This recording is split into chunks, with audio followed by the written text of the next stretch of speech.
Assalamualaikum warahmatullahi wabarakatuh. Waalaikumsalam warahmatullahi wabarakatuh. Selamat malam. Jadi malam ini kita akan tidur dengan ular ya. Tadi tapi bukan ratu ular, ini raja ular ya. Anak ular sana. Bukan yang datang ini Ini tuannya. pecinta. Pencinta, bukan tuan ular bukan ya. Pencinta itu maksudnya yang mencintai ular. Jadi pacaran sama ular itu. Kalau spesifiknya mungkin seperti itu, tapi kalau aku sih lebih ke pecinta satwa sih sebenarnya. Oh, satwa. Jadi bukan khusus ular ya. Yap. Semuanya sih, tapi mungkin Reptil lah, yang lebih semuanya. diketahui.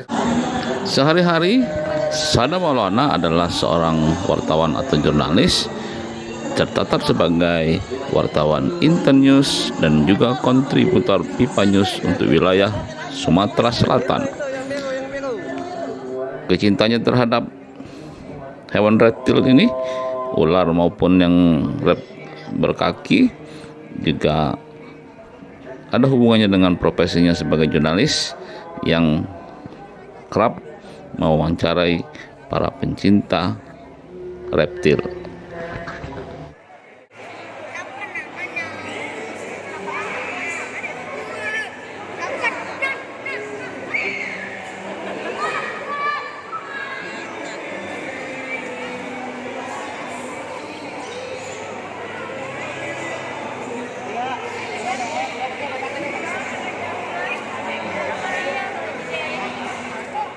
Kita lanjut tadi soal apa tadi? Ilmu Apakah untuk menjinakkan hewan reptil ini memang ada ilmunya itu khusus? Kalau ilmu khusus sih sebenarnya ada, tapi jangan dikaitkan dengan gaib sih sebenarnya. Oh. Karena kalau kita sekolah sendiri kan itu perlu ilmu kan, sama seperti pemahaman tentang reptil ini. Kita harus memiliki ilmu pemahaman tentang bagaimana mulai dari karakternya, terus kebiasaannya, terus bagaimana cara mereka menyerang, dan terus juga ya pokoknya Karakteristik lebih ke itulah, karakter pemahamannya kita. psikologisnya. Karena dengan kita memahami karakternya seperti apa, kita tahu cara penanganannya seperti apa. Jadi bukan ilmu misalnya pakai jimat atau baca-bacaan Ya kalau aku sendiri sih nggak punya seperti itu, tapi nggak tahu kalau yang lain. Di bangku kuliahnya tidak dapat juga dulu. Di bangku kuliah ada dapat juga. Di mana kuliah itu? Di ini. Di Sisipol. Tanda dibuka. Komunikasi. Kebenaran ini hostnya dosen saya. Oh jadi Ini.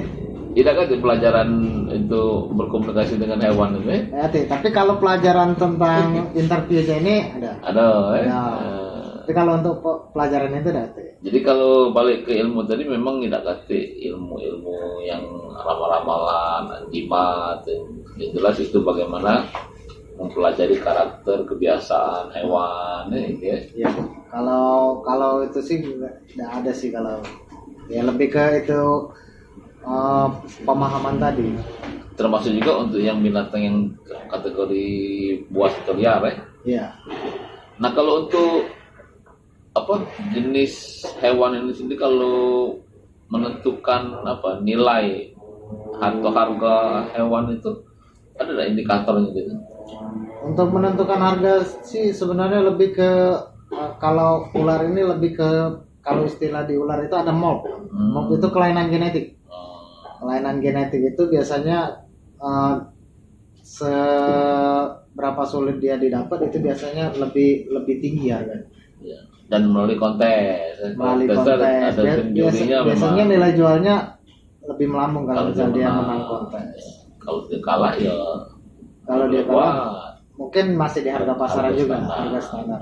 Minimal kalau dia melok kontes bisa kita cerita kan pernah melok kontes. Sama enggak? Ya alhamdulillah belum. Nah kalau untuk di Palembang sendiri sering ada kontes-kontes itu? Kalau di Palembang sendiri sih sebenarnya sudah cukup lama juga sih kita nggak ada kontes. Tapi kalau untuk di Indonesia sih sudah sering.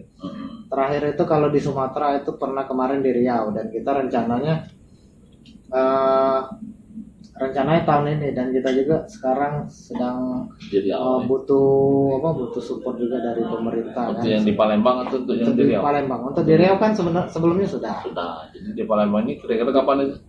Rencananya kalau rencana kita ini sih, ini nanti yang ngadain komunitas kita Sumsel dan rencananya tahun ini, tapi kita belum tahu, belum maksudnya belum ada jadwal pasti bulan berapa itu. Tapi kalau persiapannya sudah kita lakukan dan mudah-mudahan realisasi tahun ini. Jadi untuk yang punya hewan-hewan reptil itu bisa dipersiapkan dari sekarang ya? Iya, dan itu juga biasanya kalau kayak kontes itu biasanya bukan cuma dari Palembang, biasanya dari luar-luar kota lain juga tertarik seperti Jambi, Lampung juga biasanya mereka. Ya, artinya persiapan itu perlu supaya kita dari tuan rumah ini bisa menang, gitu kan? Oh, iya. Jangan sampai disanakan di Palembang yang menang dari luar, kan? Kalau hadiahnya biasanya berapa tergantung panitianya? Ya? Tergantung panitia biasanya. Dan itu tadi balik lagi. Kalau misalnya support pemerintah itu bisa dukung penuh, mungkin bisa lebih tebal juga. Apa hadiahnya?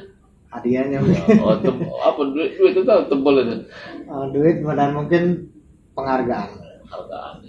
Nah, kalau ini terakhir ini untuk pesan-pesan untuk pecinta reptil dengan masyarakat umum nih, apa sih pesannya untuk menghadapi jenis reptil ini?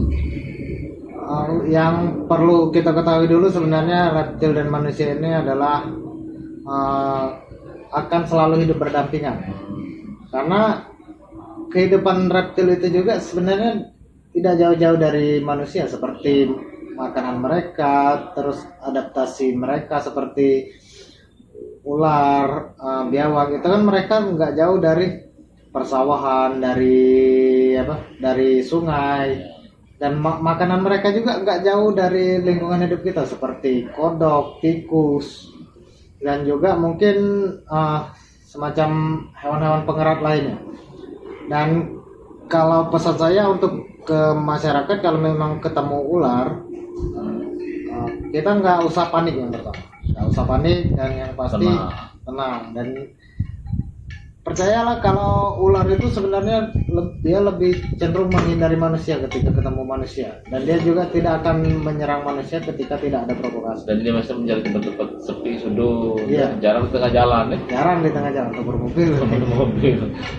Nah, kalau misalnya masyarakat menemukan hewan-hewan yang tadi kan reptil ini, nah mereka mungkin tidak bisa mengatasinya, tidak bisa membuat aman, mengamankannya, itu kemana itu bisa minta bantuan itu? Kalau misalnya butuh bantuan masyarakat, misalnya khususnya di Palembang ya, karena kalau di luar kota kan jauh juga jalan, udah nyakoi gitu. Kalau misalnya khusus di Palembang itu kita bisa hubungi komunitas kita di Sumsel Reptil, itu bisa DM di IG, dan juga ada kontak personnya juga di situ. Bisa dihubungi, nanti kita taruh aja nomor handphone ketua. Jadi yang penting jangan panik. Jadi bisa menghubungi nomor tadi atau ke IG tadi. Kalau dia panik nggak bisa lagi kan? Nggak bisa lagi. Dan juga biasanya itu kalau misalnya kita rescue itu biasanya yang mereka masih mantep di rumah maksudnya. Tapi kalau misalnya mereka melintas itu kemungkinan besar dia akan langsung pergi, langsung lari. Dan jadi, juga biarkan saja ya kalau biarkan saja, karena ular nggak akan kembali lagi kalau dia sudah keluar. Dia nggak akan kembali ke rumah, karena sifat alami mereka itu sifatnya penjelajah. Jadi nggak ada istilah yang namanya dia bersarang itu tempat baru tempat baru, kecuali kalau mereka bertelur kalau ya. Dan kecuali mereka bertelur itu juga sebenarnya nggak di lingkungan manusia. Maksudnya nyari tempat yang ini ya, sepi. Dan mungkin kalau biasanya kalau kata manusia itu dia bersarang di kolong apa di rumah, sebenarnya itu bukan bersarang.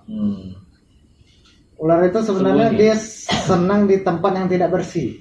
Oh, tempat-tempat kotor. Berarti dia kalau di tempat bersih sebenarnya dia nggak senang, dan dia juga senang ditumpukan biasanya. Itu bukan barang, itu pakaian kotor. Kalau pakaian bersih udah galak kali. Pakaian kotor. Maksudnya kayak ada tumpukan batu bata atau barang-barang bekas kan. Biasanya kan kalau misal kita bersihkan kan ada ular biasanya. Itu juga sebenarnya mereka bukan bersembunyi, mereka menyelip karena sifat alami mereka itu pemalu. Mereka akan cenderung mencari tempat bersembunyi dan di situ juga sebenarnya ada potensi tikus, kodok. Jadi sambil mengejar mangsa. Iya. Nah kalau untuk evakuasi itu alat yang dibawa apa biasanya? Ada alat khusus memang? Alat khusus biasanya yang umum kami bawa sebenarnya ada yang namanya snack hook dan grab stick. Memang standar lah, alat standar. Alat standar dan kalaupun misalnya kita lagi di jalan atau misalnya kebenaran dekat dengan lokasi, sebenarnya tanpa alat pun bisa karena member-member di kita juga kan sebenarnya sudah profesional dan mereka tahu cara penanganannya. Ya, jelas kalau untuk masyarakat awam ini, kalau yang terutama untuk yang liar cukup hati-hati. Karena kan untuk serumnya belum ada tadi ya. Iya. Serum ular itu ya. Ya, serum ular itu kan sebenarnya sejauh ini di baru 3 jenis. Indonesia ini baru satu. Bio Farma itu baru mengeluarkan satu untuk 3 jenis ular. Oh, satu jenis 3 jenis ular. Untuk 3 jenis ular. Yang belum ada itu untuk ular apa? Yang baru ada itu untuk kobra, weling dan ular tanah. Kalau lain dari ular itu belum ada. Termasuk king cobra belum ada juga. Jadi kalau ini hati-hati baik kan? Iya, hati-hati baik. Karena apalagi kan jarak antara dia menggigit dengan untuk meninggal itu biasanya singkat ya. Singkat. 1 jam. Itu 1 jam dan kalau misalnya lebih sebenarnya kalau misalnya kita kegigit itu kalau misal kita awam, kalau kita tidak tahu jenis ular sebenarnya kita lihat dulu jenis gigitan. Dan yang pasti kalau kita kena gigit, kita jangan langsung refleks menggerakkan bagian yang tergigit. Biasanya kan umumnya kalau nggak tangan kaki kan. Kalau nggak tangan kaki kita bisa refleks biasa gini kan, kepanasan atau apa kan.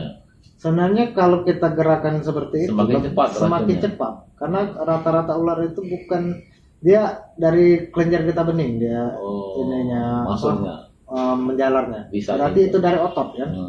Semakin organ tubuh kita bergerak kan otot itu bergerak. Semakin cepat dia menjalar. Ya, dan kalau semestinya kita tahan aja. Mungkin bisa diimobilisasi mengurangi gerakan.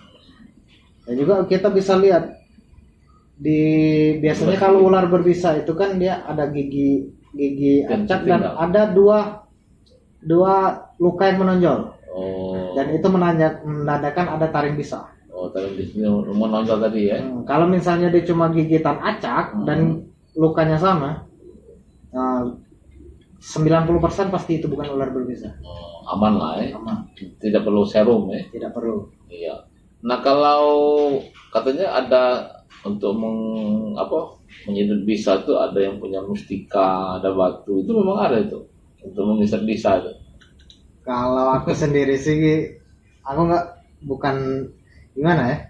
Kalau aku sendiri sih nggak percaya sih kalau soal itu, tapi nggak tahu lah kalau yang lain ya. Tapi karena aku lebih ke ilmu logika sih sebenarnya.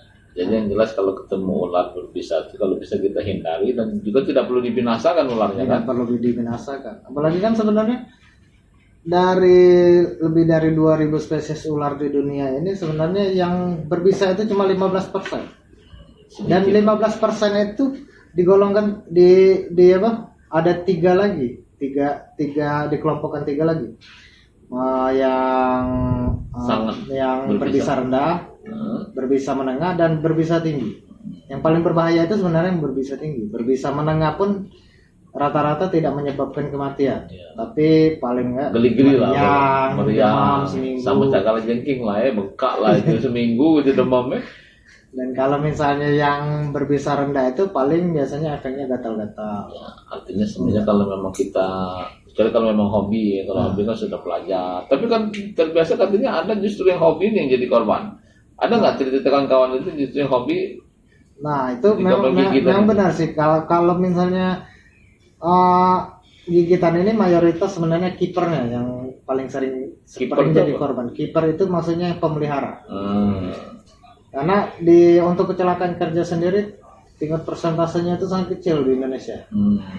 Hampir 80% itu yang kena itu yang justru kipernya ya. Yang hobi, pecinta. Yang pemeliharanya, ownernya lah. Iya, pecinta maksudnya. Jadi kan memang karena memang saling mencinta lah kali ya. Dia mencari orang yang mencintai, digigitnya aja sih.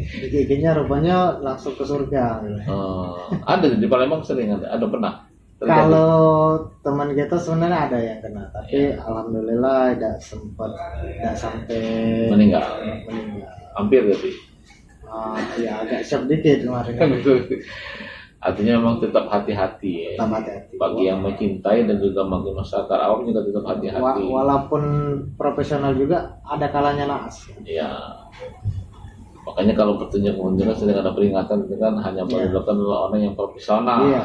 Kalau kita amatir janganlah ya. Iya. Dan kita pun kalau misalnya walaupun kita bisa berhandle atau jangan kita tetap kalau di masyarakat awam saat sosialisasi kita tetap menunjukkan SOP yang benar dengan alat bantu, tidak mentang-mentang kita bisa tangan kosong kita langsung merakteki kayak gagah-gagahan dengan orang itu tidak boleh, karena kita harus juga beri contoh yang benar biar bisa dipraktekin. Tapi kalau kita sudah kalau di pasar itu mesti kita mengiwa, kita membawa ular itu apa istilahnya itu?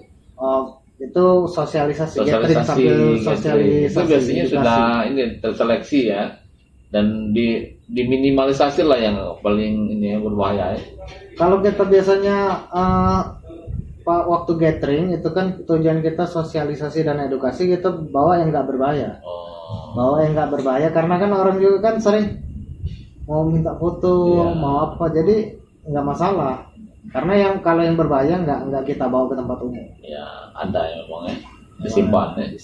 Jadi dan kalau biasanya untuk edukasi biasanya berbahaya. Jadi kalau Anda ketemu yang gathering di tempat umum biasanya memang sudah terseleksi yang tidak berbahaya. Tidak berbahaya.